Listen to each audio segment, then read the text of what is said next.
Hello friends, welcome to RSH educare. আমি বলেছিলাম যে যখনই ওয়েস্ট বেঙ্গল প্রাইমারি এডুকেশনের অ্যাডমিট কার্ডের জন্য সার্ভার মোটামুটি ঠিক হয়ে যাবে তখন আমি তোমাদের জন্য ভিডিও করব। তো আজকে যে আমরা অফিসিয়াল যে দুটো ওয়েবসাইট দিয়েছিল তার মধ্যে যেটা আর একটা ওয়েবসাইট আছে, অর্থাৎ www.primary education.org যেটা আছে সেটাতে এসেছি। সেখানে দেখো অনলাইন অ্যাপ্লিকেশন যেখানে আছে সেখানে ক্লিক করতে হবে।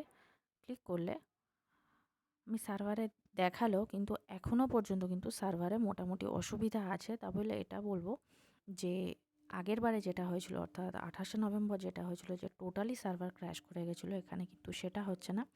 একটু টাইম নিল, মোটামুটি কিন্তু আসছে। তো একটু টাইম নিচ্ছে, তো যেরকমভাবে একটা একটা করে ইন্টারফেস আসছে আমি তোমাদের সেরকমভাবে কিন্তু দেখিয়ে দেবো। দেখো তারপরে এরকম এসে যাবে ইন্টারফেস। সেখানে টিচার এলিজিবিলিটি টেস্ট যেখানে আছে সেখানে ক্লিক করতে হবে। ক্লিক করলেও এরকম আসবে। একটু সার্ভার বেশ ভালোই স্লো আছে, তো একটু ধৈর্য ধরে থাকো তোমরা। দেখো তারপরে এরকম একটা ইন্টারফেস আসবে। ইন্টারফেস এলে সেখানে print and download admit card অপশানে ক্লিক করতে হবে। ক্লিক করলে এখানে আরেকটু টাইম লাগবে। তো একবারে হয়তো হবে না, যেহেতু সার্ভারে ভালোই চাপ আছে।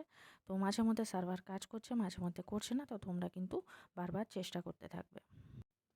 দেখো তারপরে কিন্তু এরকম একটা ইন্টারফেস আসবে। সেখানে তোমাদের যার যেটা রেজিস্ট্রেশন নাম্বার, তোমাদের অ্যাপ্লিকেশন ফর্মে TET বলে একটা রেজিস্ট্রেশন নাম্বার আছে, আর ডেট অফ বার্থ যেটা আছে। সেক্ষেত্রে এখানে বলছি, এখানে কিন্তু অনেক জায়গায় ডেস্কটপ থেকে বা ল্যাপটপ থেকে কী করলে হবে আমি বলতে পারছি না, তবে মোবাইল থেকে যদি টাইপ করে দাও তাহলে কিন্তু হবে না। সেক্ষেত্রে এখানে দিলে এরম যে একটা ফরম্যাট আসবে, যে একটা ডেট চার্ট আসবে, সেখানে ক্লিক করে করে গিয়ে তোমাদের এক্স্যাক্ট যে বার্থ ইয়ার সেখানে গেলে সেই বার্থ ডেট দিয়ে সেটাকে ইনপুট করলে, তারপরে প্রিন্ট করলে কিন্তু সঠিক যে অপশানটা আছে সেটা কিন্তু চলে। অর্থাৎ তোমাদের প্রিন্টে গিয়ে ক্লিক করলে কিছুক্ষণ বাদে হয়তো একটু টাইম নেবে, বা অনেক সময় এটা হয় কি বারবার দেখাবে যে ইনভ্যালিড পাসওয়ার্ড ওর ইনভ্যালিড রেজিস্ট্রেশন নাম্বার, কিন্তু বারবার এটা করতে থাকলে কিন্তু 2-3 বার পরে কিন্তু হয়ে যাবে। এবং হয়ে যাওয়ার পরে অ্যাডমিট কার্ডটা কীরকম আসবে সেটা আমি তোমাদের দেখিয়ে দিচ্ছি।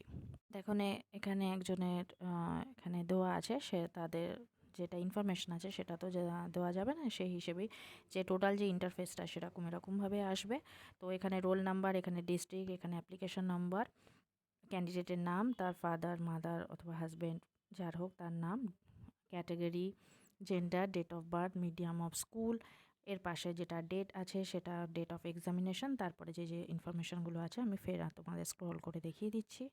দেখো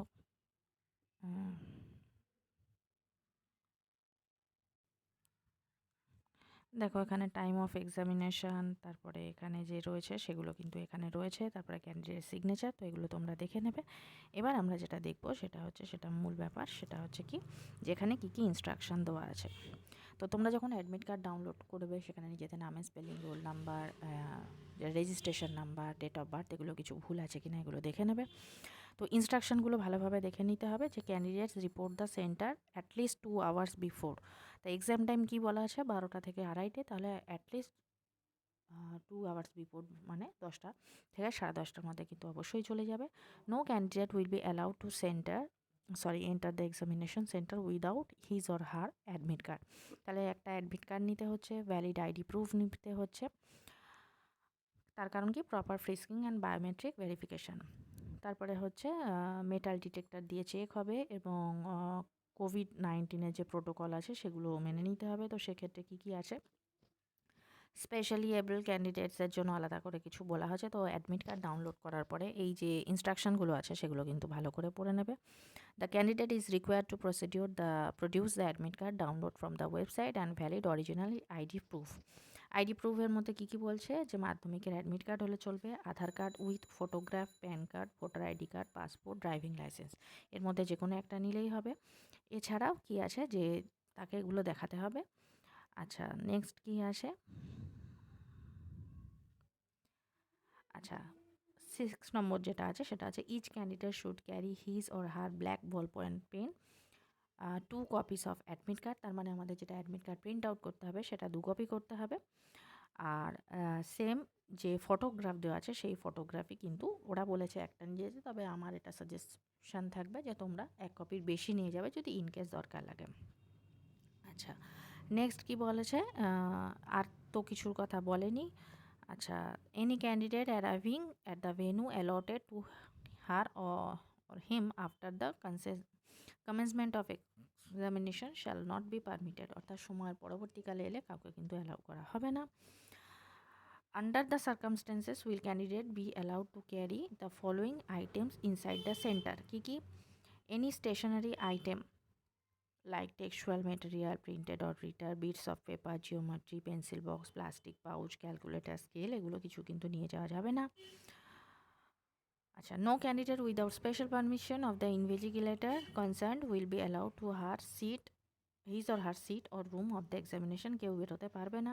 আচ্ছা, লাস্টে যেটা আছে সেটা হচ্ছে important, at the end of examination candidates are instructed to hand over to the invigilator, যে এক্সামের শেষে যে ডকুমেন্টসগুলো যিনি পরীক্ষক থাকবেন তার হাতে দিতে হবে সেটা হচ্ছে original copy of the OMR sheet, যেটা পিঙ্ক কালারের থাকবে, the download and signed copy of his or her admit card, তাহলে অ্যাডমিট কার্ডে যেটা সাইন করা আছে সেটা দিতে হবে।